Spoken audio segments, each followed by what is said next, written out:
إياك نعبد وإياك نستعين اهدنا الصراط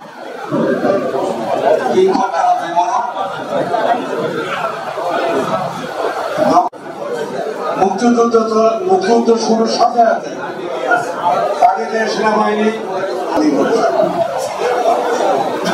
উনি তখন ওনার স্ত্রী ওনার সন্তানের কথা উনি চিন্তা করেন নাই।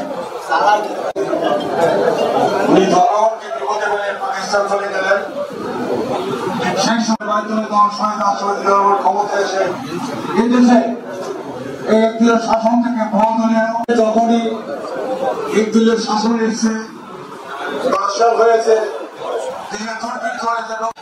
خدمت کر توفیق داد اللہ تعالی تریادو فلوٹ تریادو نگوتو عالمی دے جاتی خدمت کر توفیق داد رب العالمین تاریخ رحمان جیسی پھر তাড়াতাড়ি চলে আসতে বলেছে মিলাদ মাহফিলের আয়োজন হয়েছে কোরআন কারীম থেকে সূরা কিরাত তেলাওয়াত হয়েছে ওয়াজ নসিহত মাহফিল হয়েছে হাদিয়াতুকুম মদিনায়ে তৈয়বা রাসূল পাক সাল্লাল্লাহু আলাইহি ওয়াসাল্লাম এর রওজা মুবারকে বখশিশ করা প্রতিবেশী আত্মীয় স্বজন যারা কবরের সওয়াল আল্লাহ তামাম করে রয়েছে বখশিশ করে দেন আল্লাহ খাস করে কেন সকলেই তার বক্তব্যের কোন বিরোধিতা করতে পারে না আল্লাহ এই বক্তব্য অনুযায়ী তিনি কোন বাংলাদেশে এসে কাজ করে আমরা যারা হাত তুলে দিয়েছি আমাদের মা বাবা দাদা দাদি নানা নানি শ্বশুর শাশুড়ি কালিমা তাইয়্যিবা লা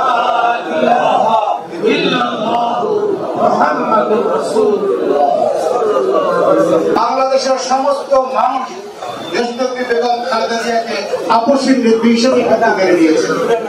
আজকে এমনই একজন নেত্রীর জন্মদিন।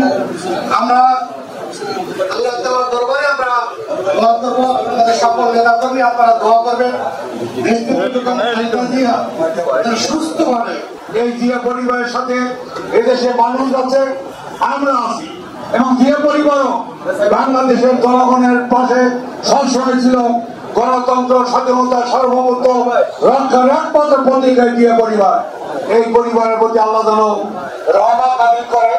এই পরিবারে যারা আজকে মারা গেছেন তারা দুঃস্থিত করে কিন্তু আল্লাহ জীবিত আছে তাদেরকে আল্লাহ যেন হেফাজত করে দীর্ঘদিন যেন জনগণের পাশে থাকতে পারে।